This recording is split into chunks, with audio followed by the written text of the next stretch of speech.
Nomor 6. Autofagositosis pada organel-organel yang sudah tua adalah proses yang umum terjadi di dalam sel.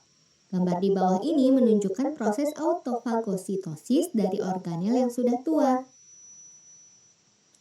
STX17 merupakan salah satu protein yang berperan dalam fusi autofagosom dengan lisosom. Protein ini baru ditambahkan jika autofagosom telah terbentuk.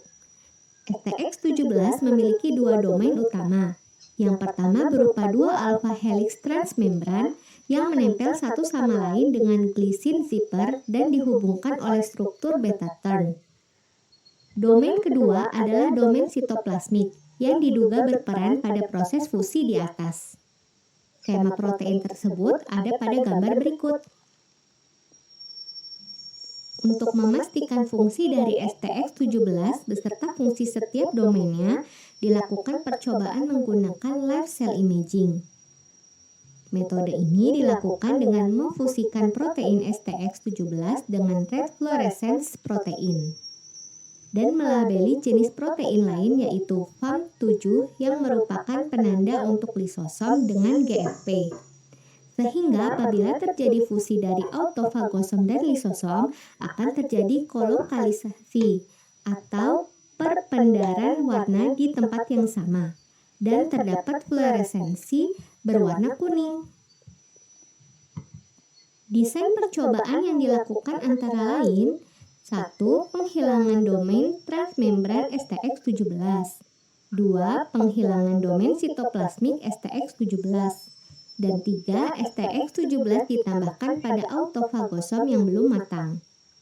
Derajat kolokalisasi diamati untuk melihat efek dari masing-masing percobaan seperti gambar berikut. Tentukan apakah pernyataan berikut benar atau salah. Lisosom adalah organel sel yang berfungsi dalam proses pencernaan sel. Salah satu yang dicerna oleh lisosom adalah organel-organel yang sudah tua melalui mekanisme yang disebut autofagositosis atau autofagi. Pertama, organel yang sudah tua dibungkus oleh vesikel yang disebut autofagosom. Kemudian, autofagosom melakukan fusi atau penggabungan dengan lisosom. Hasil fusi antara autofagosom dan lisosom disebut autolisosom. Di dalam autolisosom ini, enzim-enzim pencernaan mulai mencerna organel-organel tua tersebut. STX17 adalah protein membran yang ada di autofagosom. STX17 memiliki dua bagian, yaitu domain transmembran yang merupakan bagian protein yang berada di dalam membran, dan domain sitoplasmik, yaitu bagian protein yang menghadap sitoplasma. Pada soal, sebuah eksperimen dilakukan dengan memfusikan protein STX17 dengan red fluorescence protein, sehingga sekarang protein STX17 terlihat berwarna merah. Lalu protein lain yaitu FAM7 yang merupakan penanda lisosom dilabel dengan GFP. Kepanjangan GFP adalah Green Fluorescent Protein, sehingga sekarang protein FAM7 terlihat berwarna hijau. Jika terjadi fusi antara autofagosom dan lisosom, akan terjadi kolokalisasi berwarna kuning. Sekarang kita bahas ya pernyataannya. Yang A. Ketika STX17 dihilangkan domain sitoplasmiknya, hanya FAM7 yang dapat terlokalisasi di autolisosom. Jawabannya salah. Seperti yang terlihat pada grafik soal nomor 6, jika domain sitoplasmik STX17 dihilangkan, maka derajat kolokalisasinya sangat rendah. Artinya, tidak terjadi fusi antara autofagosom dan lisosom menjadi autolisosom. Akibatnya, baik STX17 dan FAM7 tidak akan terlokalisasi di autolisosom karena autolisosomnya tidak terbentuk.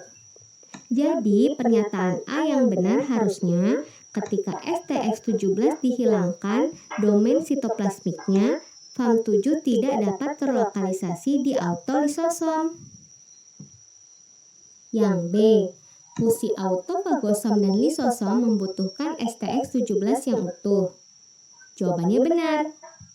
Seperti yang terlihat pada grafik soal nomor 6, jika domain sitoplasmik STX17 dihilangkan, maka derajat kolokalisasinya sangat rendah. Jika domain transmembran STX17 dihilangkan, derajat kolokalisasinya juga sangat rendah. Artinya, baik domain sitoplasmik maupun domain transmembran STX17 dibutuhkan untuk fusi, atau dengan kata lain dibutuhkan STX17 yang utuh untuk terjadi fusi. Yang C.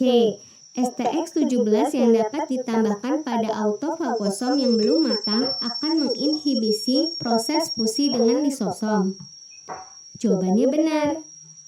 Seperti yang terlihat pada grafik soal nomor 6, jika STX17 ditambahkan di autofagosom yang belum matang, maka derajat kolokalisasinya hanya sekitar 50%. Artinya, STX17 yang ditambahkan pada autofagosom yang belum matang menginhibisi atau menghambat proses fusi. Yang D. Apabila di percobaan lain ditemukan bahwa STX17 dan FAM7 ternyata ada pada lisosom dan autofagosom sekaligus, penghilangan STX17 di lisosom akan memberikan hasil berupa derajat kolokalisasi yang mirip dengan perlakuan penghilangan domain transmembran. Jawabannya salah. Dari percobaan pada soal nomor 6, kita tahu bahwa STX17 di autofagosomlah yang berperan dalam proses fusi dengan lisosom. STX17 di lisosom tidak terlibat dalam proses fusi. Jadi, jika STX17 di lisosom dihilangkan, maka tidak akan memberikan pengaruh terhadap derajat kolokalisasi. Oleh karena itu, pernyataan D yang benar harusnya, apabila di percobaan lain ditemukan bahwa STX17 dan FAM7 ternyata ada pada lisosom dan autofagosom sekaligus, penghilangan STX17 di lisosom akan memberikan hasil berupa derajat kolokalisasi yang mirip dengan perlakuan kontrol. Demikian pembahasan yang bisa saya berikan. Terima kasih.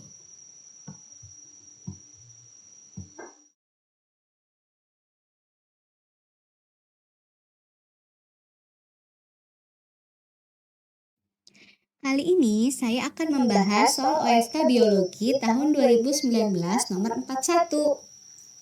Suatu populasi ikan cere atau mosquito fish hidup di beberapa danau terpisah yang sebelumnya pernah menyatu. Saat ini, danau-danau yang kaya akan predator memiliki populasi ikan cere yang dapat berenang cepat, sementara danau-danau yang tidak memiliki banyak predator memiliki populasi ikan cere yang dapat berenang secara terus-menerus dalam waktu lama. Ketika kedua macam populasi ikan cere ini ditempatkan dalam badan perairan yang sama, ikan cere betina dari masing-masing populasi menampakkan preferensi kawin yang eksklusif. Dari keterangan tersebut, tentukan apakah pernyataan berikut benar atau salah. Langsung saja kita bahas ya. Yang A. Isolasi reproduktif yang berlangsung antara kedua populasi ikan cere adalah isolasi perilaku. Jawabannya benar. Sebelumnya, kita harus tahu dulu macam-macam isolasi reproduktif. Isolasi reproduktif adalah mekanisme yang mencegah dua spesies yang berbeda untuk saling kawin dan menghasilkan keturunan yang fertil atau subur. Isolasi reproduktif dibagi menjadi dua, isolasi prezigotik dan isolasi postzigotik. Isolasi prezigotik adalah mekanisme yang mencegah terjadinya fertilisasi atau peleburan sperma dan ovum. Isolasi postzigotik adalah isolasi reproduktif setelah terjadi fertilisasi, di mana anak hasil perkawinan dua spesies yang berbeda tidak bisa bertahan hidup, atau bisa bertahan hidup namun steril atau mandul. Isolasi prezigotik meliputi isolasi habitat, isolasi temporal, isolasi perilaku, isolasi mekanik, dan isolasi gametik. Pada isolasi habitat, dua spesies tidak bisa saling kawin karena memiliki habitat yang berbeda. Pada isolasi temporal, dua spesies tidak bisa saling kawin karena memiliki perbedaan waktu kematangan seksual. Pada isolasi perilaku, dua spesies tidak bisa saling kawin karena memiliki perilaku kawin yang berbeda. Pada isolasi mekanik, dua spesies yang ingin kawin memiliki alat kelamin yang tidak cocok. Pada isolasi gametik, dua spesies yang saling kawin tidak bisa menyatukan gamet mereka, yaitu sperma dan ovum. Pada kasus ikan cere di soal, ketika ditempatkan pada tempat yang sama, ikan cere betina hanya mau kawin dengan ikan jantan dari populasinya saja. Isolasi yang cocok untuk ikan betina yang memiliki preferensi kawin yang eksklusif adalah isolasi perilaku. Yang B. Jika danau yang kaya predator dihubungkan dengan danau yang miskin predator, akan terjadi seleksi penyeimbang atau stabilizing selection pada danau miskin predator. Jawabannya salah. Seleksi alam dibagi menjadi 3, yaitu seleksi stabilisasi, seleksi disruptif, dan seleksi direksional. Pada seleksi stabilisasi, fenotip ekstrim akan mati, dan fenotip intermediate atau sedang akan bertahan hidup. Pada seleksi disruptif, fenotip intermediate akan mati, dan fenotip ekstrim akan bertahan hidup. Pada seleksi direksional, salah satu fenotip ekstrim akan mati, dan fenotip ekstrim lainnya akan bertahan hidup. Jika danau yang kaya predator dihubungkan dengan danau yang miskin predator, maka predator akan masuk ke dalam danau yang miskin predator. Akibatnya, ikan-ikan yang tidak berenang cepat akan mati, dan ikan-ikan yang berenang cepat akan bertahan hidup. Tipe seleksi ini lebih cocok ke dalam tipe seleksi direksional. Yang C. Predator ikan cere tidak mengalami seleksi. Jawabannya salah. Predator ikan cere akan mengalami seleksi juga. Bisa jadi predator yang tidak bisa menangkap ikan cere akan mati, dan predator yang mahir menangkap ikan cere akan bertahan hidup. Yang D. Kedua macam populasi ikan cere mengalami spesiasi. Jawabannya benar. Spesiasi adalah terbentuknya spesies baru. Pada danau yang kaya predator, ikan cere berenang cepat. Sedangkan pada danau yang miskin predator, ikan cere berenang lama. Jika ini terjadi terus-menerus, maka kedua populasi ikan cere akan menjadi dua spesies yang berbeda. Satu yang berenang cepat dan satu yang berenang lama. Demikian yang bisa saya jelaskan. Terima kasih.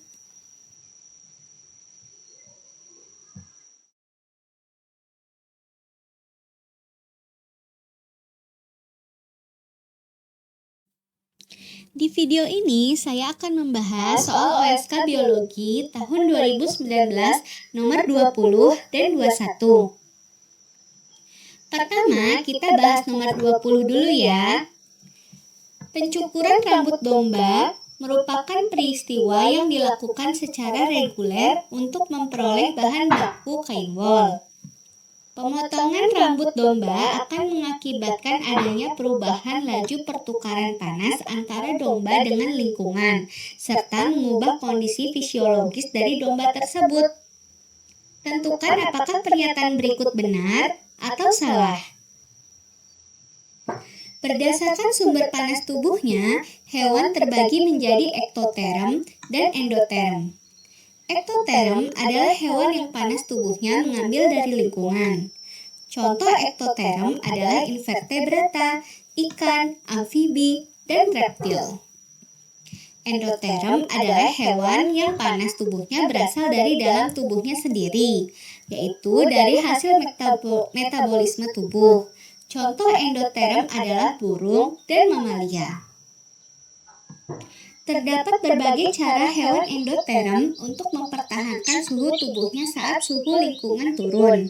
Yang pertama adalah dengan meningkatkan aktivitas kontraksi otot, contohnya menggigil. Meningkatnya aktivitas kontraksi otot akan meningkatkan laju metabolisme dari otot, sehingga lebih banyak panas yang dihasilkan. Bahan bakar untuk metabolisme adalah oksigen, sehingga untuk meningkatkan laju metabolisme, hewan endoterm juga meningkatkan laju konsumsi oksigennya atau laju respirasinya. Selain itu, untuk meningkatkan delivery oksigen ke jaringan yang melakukan metabolisme, jantung harus memompa darah lebih cepat. Sehingga semakin cepat laju detak jantung, laju metabolismenya juga semakin meningkat. Akibatnya, produksi panas juga semakin meningkat. Yang kedua, hewan endoterm memiliki insulasi, yaitu material untuk mengurangi kehilangan panas saat suhu lingkungan dingin. Insulasi bisa bermacam-macam bentuknya, bisa dalam bentuk bulu seperti pada burung, rambut seperti pada mamalia, dan jaringan lemak di bawah kulit. Yang ketiga, hewan endoterm akan menyempitkan pembuluh darahnya yang ada di kulit. Penyempitan pembuluh darah di kulit bertujuan untuk mengurangi kehilangan panas yang dibawa oleh darah di kulit. Sekarang kita bahas ya pernyataannya. Yang A. Pemotongan rambut domba meningkatkan transfer panas dari tubuh domba ke lingkungan. Jawabannya benar.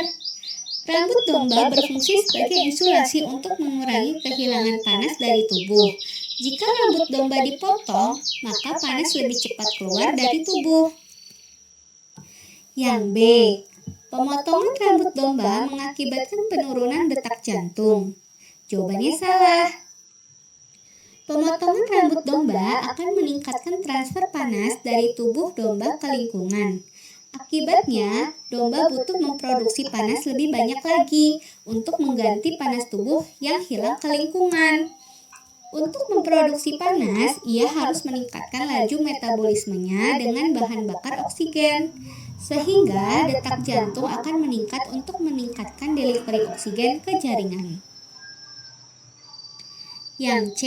Pemotongan rambut domba sebaiknya dilakukan pada musim panas. Jawabannya benar. Itu supaya domba yang rambutnya dipotong tidak merasa kedinginan seperti pada musim dingin. Yang D. Pemotongan rambut domba menyebabkan pelebaran pembuluh darah di permukaan kulit. Jawabannya salah. Salah satu sumber kehilangan panas pada hewan endoterm adalah kulit. Jika pembuluh darah di kulit melebar, maka aliran darah yang membawa panas ke kulit akan semakin banyak dan akan mengakibatkan semakin banyak panas keluar melalui kulit. Harusnya, pemotongan rambut domba akan menyebabkan penyempitan pembuluh darah di kulit. Penyempitan pembuluh darah di kulit akan mengurangi kehilangan panas melalui kulit, sehingga domba yang rambutnya dipotong tidak merasa kedinginan. Nah, sekarang kita lanjut bahas soal nomor 21 ya. Aspirin merupakan obat multifungsi yang banyak dipergunakan di masyarakat. Pada prinsipnya, aspirin menghambat produksi senyawa prostaglandin, yaitu senyawa yang berperan terhadap timbulnya gejala peradangan atau inflamasi. Tentukan apakah pernyataan berikut benar atau salah. Aspirin atau asam asetil salisilat adalah suatu senyawa asam lemah. Asam adalah molekul yang bisa melepaskan ion H+ ke larutan.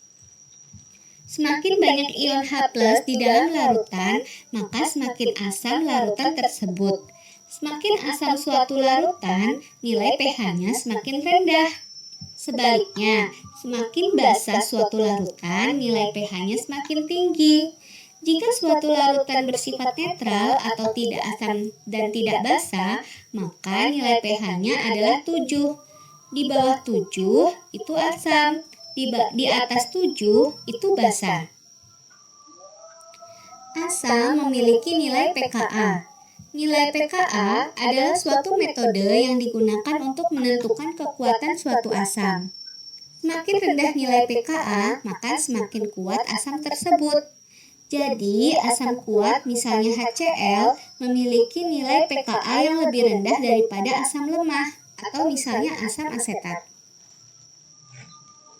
Jika suatu asam berada di larutan yang pH-nya lebih rendah daripada pKa-nya, maka asam tersebut tidak akan melepaskan ion H+-nya, atau dalam kata lain tidak terionisasi. Kenapa tidak terionisasi?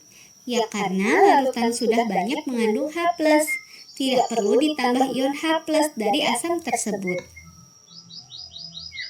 Jika suatu asam berada di larutan yang pH-nya lebih tinggi daripada pKa-nya, maka asam tersebut akan melepaskan ion H+-nya, atau dalam kata lain terionisasi. Kenapa terionisasi?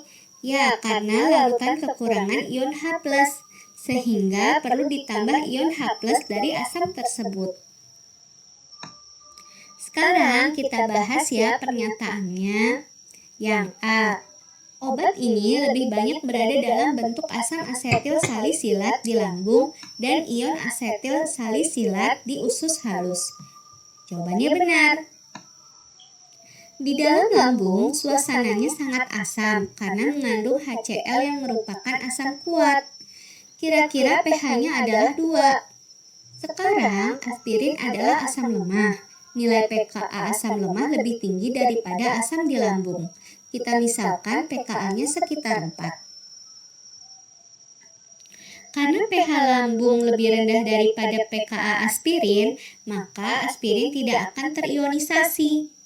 Aspirin yang tidak terionisasi berada dalam bentuk asam salisilat. Di dalam usus halus, suasananya mendekati netral. Misal, pH-nya adalah 7.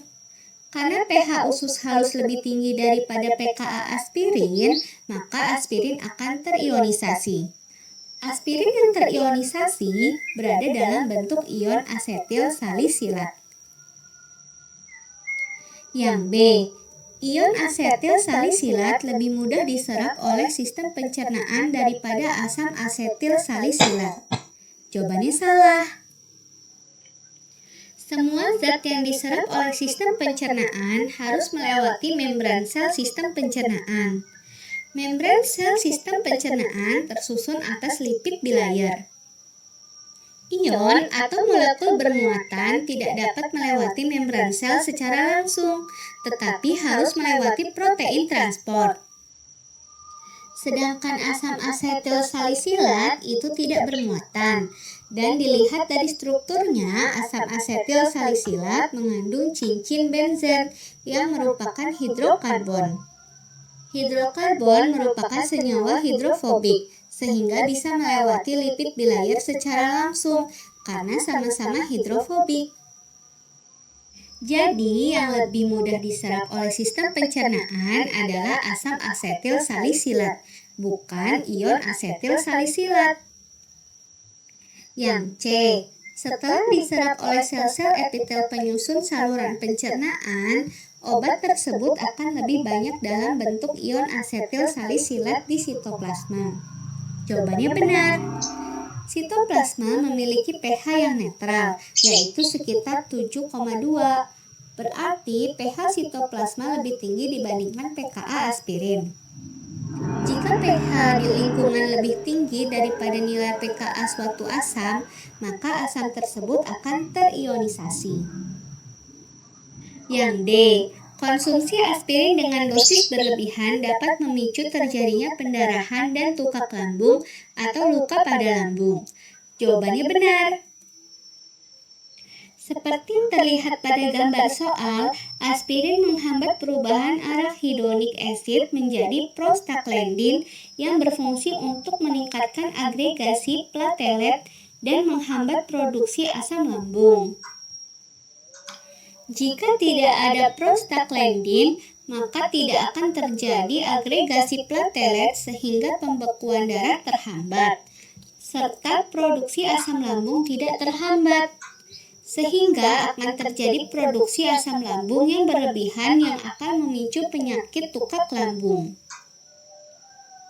Sekian penjelasan dari saya. Terima kasih.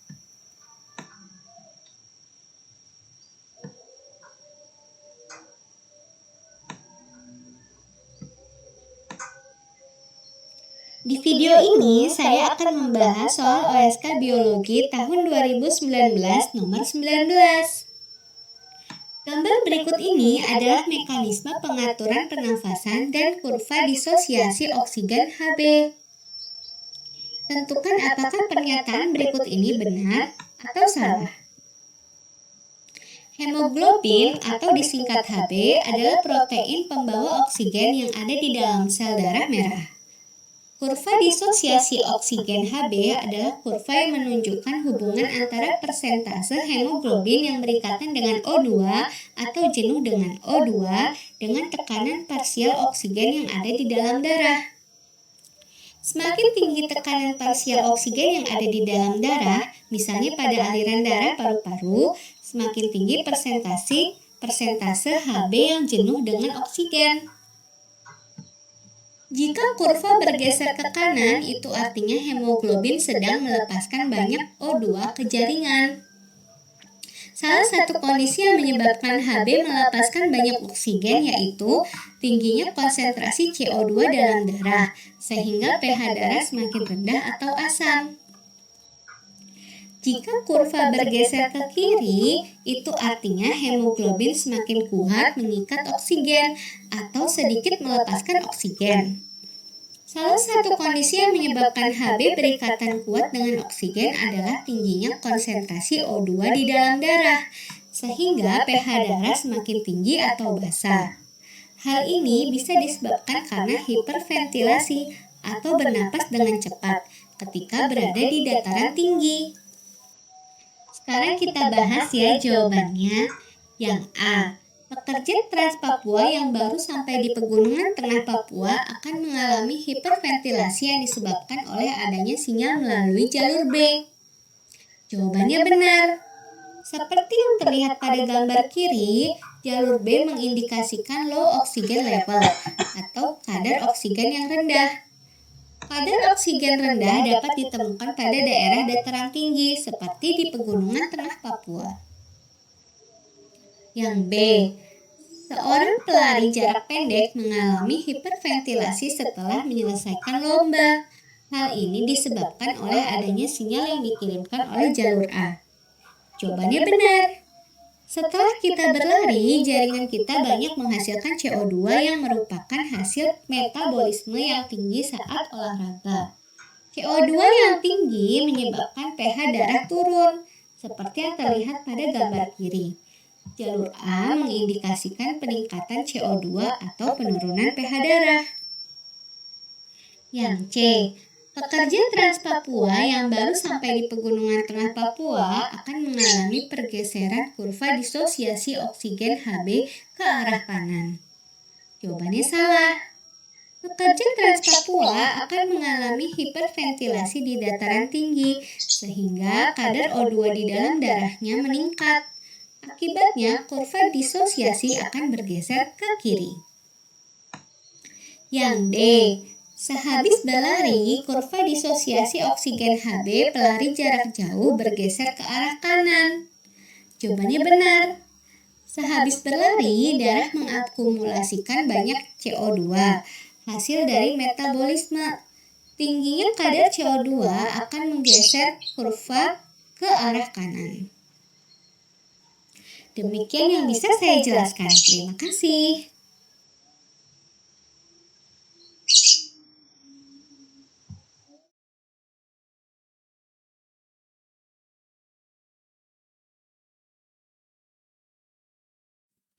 Saya akan membahas soal OSK Biologi tahun 2019 nomor 22. Cardiac output atau CO merupakan volume darah yang dipompa oleh jantung per menit. CO dapat dihitung melalui metode Fick menggunakan persamaan CO sama dengan Q per A min V, di mana Q sama dengan volume oksigen yang dikonsumsi dengan satuan mililiter per menit. Dan A min V sama dengan selisih kandungan oksigen antara darah pada arteri dengan vena. Berikut merupakan data beberapa parameter kardiovaskuler manusia sebelum dan ketika melakukan olahraga yang berat. Tentukan apakah pernyataan berikut benar atau salah. Langsung saja ya kita bahas. Yang A. Selama berolahraga, cardiac output meningkat sebesar 1,8 kali. Jawabannya benar. Pertama, kita hitung dulu cardiac output pada saat istirahat. Masukkan rumus CO sama dengan Q per A min V. Seperti yang terlihat pada tabel, nilai Q atau volume oksigen yang dikonsumsi pada saat istirahat adalah 250 ml O2 per menit. Dan nilai A min V adalah 50 ml O2 per liter darah. Sehingga CO sama dengan 250 ml O2 per menit dibagi 50 ml O2 per liter darah. Hasilnya adalah CO sama dengan 5 liter darah per menit. Kedua, kita hitung cardiac output pada saat olahraga. Masukkan rumus CO sama dengan Q per A min V. Pada tabel, nilai Q pada saat olahraga adalah 1750 ml O2 per menit. Dan nilai A min V adalah 194,4 ml O2 per liter darah. Sehingga CO sama dengan 1750 ml O2 per menit dibagi 194,4 ml O2 per liter darah. Hasilnya adalah CO sama dengan 9 liter darah per menit. Kemudian, cardiac output saat olahraga dan istirahat dibandingkan. Hasilnya, cardiac output saat olahraga 9/5 lebih tinggi dibandingkan saat istirahat, atau 1,8 kali lebih tinggi. Yang B, volume darah yang dipompa oleh jantung setiap kali berkontraksi berkurang sebesar 0,875 kali selama berolahraga. Jawabannya salah. Untuk mencari volume darah yang dipompa jantung setiap kontraksi atau istilahnya stroke volume, kita harus membagi cardiac output atau volume darah yang dipompa jantung setiap menit dengan laju detak jantung atau jumlah detak jantung per menit. Pertama, kita hitung dulu stroke volume saat istirahat. Masukkan rumus SV untuk stroke volume sama dengan CO untuk cardiac output per HR untuk heart rate. Seperti yang sudah kita hitung pada pernyataan A, CO pada saat istirahat adalah 5 liter darah per menit. Dan seperti yang tertera pada tabel, heart rate pada saat istirahat adalah 70 per menit. Sehingga SV sama dengan 5 liter darah per menit dibagi 70 per menit. Hasilnya adalah SV sama dengan 0,07 liter darah. Kedua, kita hitung stroke volume saat olahraga. Masukkan rumus SV sama dengan CO per HR. Seperti yang sudah kita hitung pada pernyataan A, CO pada saat olahraga adalah 9 liter darah per menit. Dan pada tabel heart rate pada saat olahraga adalah 126 per menit. Sehingga SV sama dengan 9 liter darah per menit dibagi 126 per menit. Hasilnya adalah SV sama dengan 0,07 liter darah. Ternyata stroke volume pada saat istirahat maupun saat olahraga adalah sama, yaitu 0,07 liter darah. Yang C, faktor yang menyebabkan perubahan cardiac output selama berolahraga adalah denyut jantung saja. Jawabannya benar. Ada dua faktor yang mempengaruhi cardiac output atau volume darah yang dipompa jantung per menit, yaitu stroke volume atau volume darah yang dipompa jantung setiap kontraksi dan heart rate atau jumlah detak jantung per menit. Seperti yang sudah kita hitung, tidak ada perbedaan antara stroke volume saat istirahat maupun olahraga. Dan seperti yang terlihat pada tabel, heart rate pada saat olahraga lebih tinggi dibandingkan saat istirahat. Sehingga hanya heart rate saja yang mempengaruhi perubahan cardiac output selama olahraga. Stroke volume tidak. Yang D, Akibat peningkatan cardiac output selama berolahraga, setiap jaringan menerima suplai darah dalam jumlah yang meningkat. Jawabannya salah. Pada saat olahraga, suplai darah akan meningkat pada organ-organ yang sedang digunakan untuk olahraga, seperti otot dan kulit yang untuk mengeluarkan panas. Sedangkan organ-organ yang tidak berguna saat olahraga, seperti organ-organ pencernaan dan ginjal, suplai darahnya akan menurun. Sekian dari saya, terima kasih.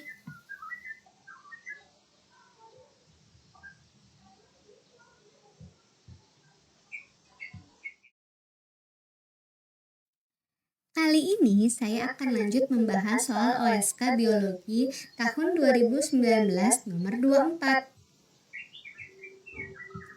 Testis terdiri dari dua bagian utama, yaitu tubulus seminiferus yang berperan dalam pembentukan sperma dan jaringan interstisial yang berperan dalam produksi testosteron. Perkembangan kedua struktur tersebut dipengaruhi oleh gonadotropin atau FSA dan LH yang diproduksi hipotalamus. Data di bawah ini merupakan hasil penelitian mengenai pengaruh konsumsi makanan kaya lemak pada tikus terhadap testis dan gonadotropin di dalam darah. Gambar atas menunjukkan anatomi testis pada perbesaran 100 kali dan tubulus seminiferus pada perbesaran 400 kali. Tentukan apakah pernyataan berikut benar atau salah. Pembentukan sperma atau spermatogenesis terjadi di tubulus seminiferus, suatu saluran yang terdapat di dalam testis. Di dalam testis terdapat dua sel yang berperan dalam mendukung spermatogenesis.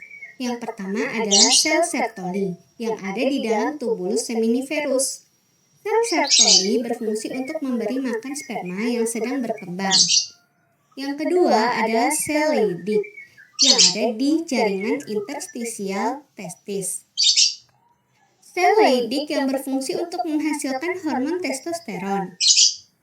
Pengaturan hormon pada testis diatur secara umpan balik negatif atau negatif feedback.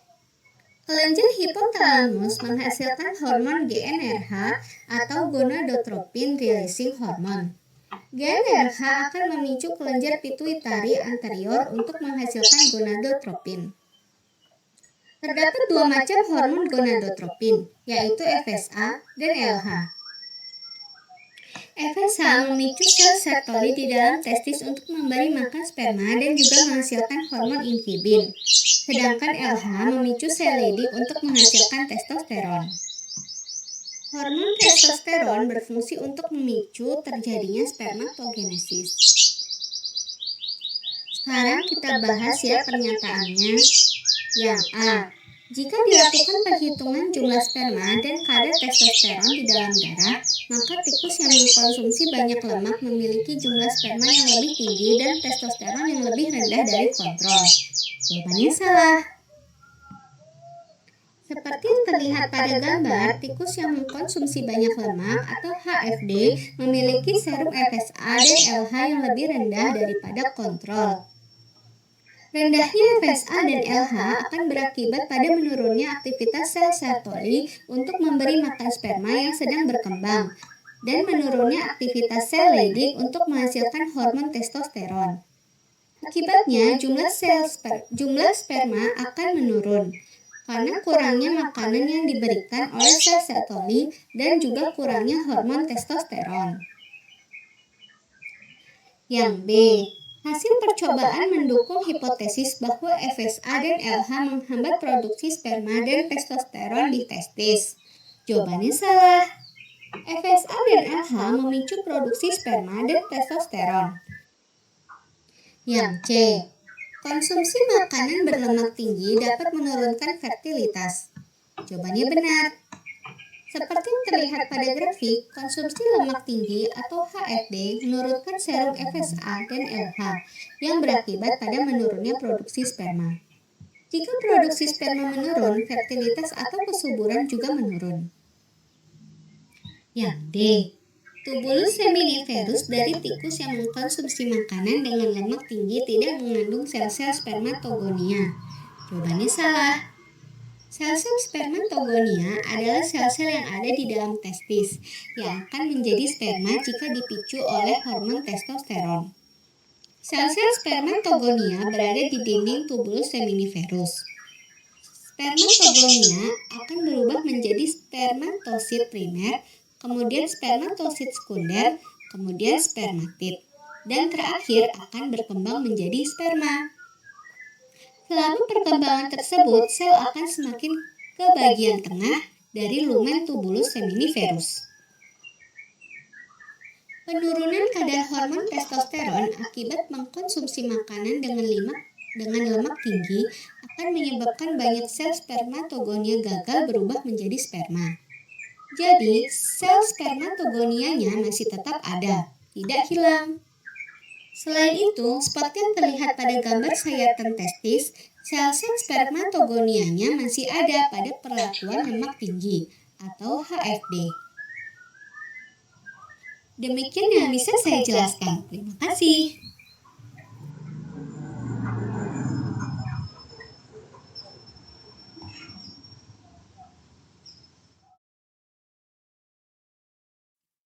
Sekarang pembahasan soal ASK Biologi tahun 2019 nomor 7. Sejumlah poliribonukleotida sintetik digunakan dalam serangkaian percobaan penentuan kode genetik dengan sistem in vitro tanpa sel atau cell-free translation system.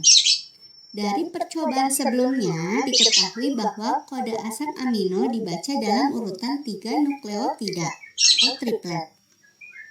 Beberapa data sintesis protein yang dihasilkan dari poliribonukleotida sintetik tersebut adalah sebagai berikut. Berdasarkan data di atas, tentukan apakah pernyataan berikut benar atau salah. Langsung aja ya kita bahas pertanyaannya. Yang A.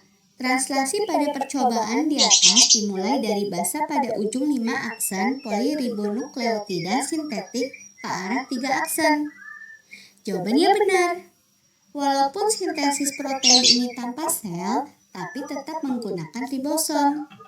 Ribosom melakukan translasi dari ujung 5 aksen mRNA ke ujung 3 aksen mRNA. Kalau ada yang bingung poliribonukleotida itu apa?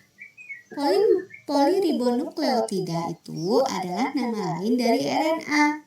Kalau DNA disebut juga polinukleotida. Yang B. Asam aminoserin dapat dikode oleh triplet CUC. Jawabannya salah. Kita lihat RNA yang pertama, yaitu UC kali N. Maksudnya RNA itu urutannya UC, UC, UC, UC, UC, dan seterusnya, sehingga disingkat UC kali N saja. Ternyata setelah disintesis dihasilkan protein yang terdiri dari 2 asam amino, yaitu leu, ser, leu, ser, leu, ser, dan seterusnya. Dari hasil percobaan yang pertama, kita tidak bisa simpulkan dengan pasti kodon yang mengkode ser dan leu. Informasi yang bisa kita dapatkan adalah bahwa ser dikode oleh kodon UCU atau CUC, begitu juga dengan leu, dikode oleh kodon UCU atau CUC. Jadi, kita harus lihat hasil percobaan translasi RNA yang keempat, yaitu AUC, AUC, AUC, dan seterusnya. Ternyata ada 3 macam protein yang dihasilkan. Yang pertama, protein yang mengandung urutan asam amino, ile, ile, ile, dan seterusnya. Yang kedua, protein yang mengandung asam amino, his, his, his, dan seterusnya. Dan yang ketiga, protein yang mengandung asam amino, ser, ser, ser, dan seterusnya. Dari percobaan keempat ini, kita dapat informasi bahwa ser kemungkinan dikode oleh kodon AUC, UCA, atau CAU. Secara teori, memang satu asam amino bisa dikode oleh lebih dari satu kodon. Tapi, kodon-kodon tersebut harus sama pada basa pertama dan keduanya. Baru basa ketiganya bisa bebas. Nah, karena di percobaan pertama kita tahu bahwa kodon UCU atau CUC yang mengkode ser, maka di percobaan keempat ini kodon AUC dan CAU tidak mungkin mengkode asam amino ser. Karena AUC dan CAU kedua huruf pertamanya tidak sama dengan UCU maupun CUC.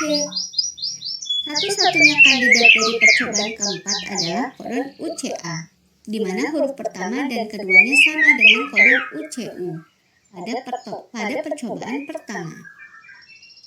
Sampai sini bisa disimpulkan bahwa asam amino ser dikode oleh kodon UCA dan UCU.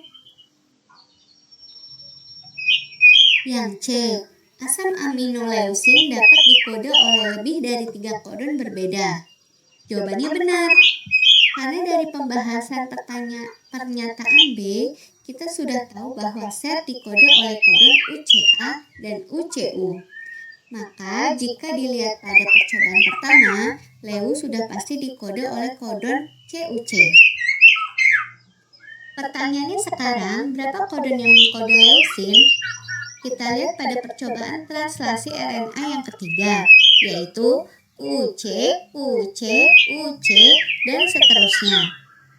Protein yang dihasilkan salah satunya adalah mengandung leu, leu, leu, dan seterusnya. Karena tadi kita sudah pastikan bahwa dua huruf pertama kodon yang mengkode leu adalah CU, berarti di sini kodon yang mengkode leu adalah CUU. Sekarang kita sudah dapat dua kodon untuk sintesis leu, yaitu CUC dan CUU. Sekarang kita lihat lagi percobaan translasi RNA yang kelima, yaitu UAC, UAC, UAC, UAC, dan seterusnya. Protein yang dihasilkan salah satunya mengandung urutan leu, leu, leu, dan seterusnya. Di RNA ini, kodon yang kedua huruf pertamanya CU adalah CUA. Artinya di RNA ini, kodon CUA mengkode asam amino leu. Nah, sekarang kita sudah dapat 3 kodon untuk sintesis leu, yaitu CUC, CUU, dan CUA. Apakah kodon CUG mensintesis leu juga atau tidak? Jadi, biasanya kalau ada kodon yang huruf pertama dan keduanya sama, dan hanya berbeda di huruf ketiga, jika huruf ketiganya A, maka akan mengkode asam amino yang sama dengan kodon yang huruf ketiganya G. Begitu juga dengan huruf ketiganya U, maka akan mengkode asam amino yang sama dengan huruf ketiganya C. Karena di sini sudah ada CUA yang mengkode leu, maka CUG juga akan mengkode leu. Yang D, jika Anda mengulangi percobaan menggunakan poliribonukleotida CU, dapat dipastikan asam amino yang dihasilkan terdiri atas leusin dan serin. Jawabannya benar. Poliribonukleotida CU berarti memiliki urutan CU, CU, CU, dan seterusnya.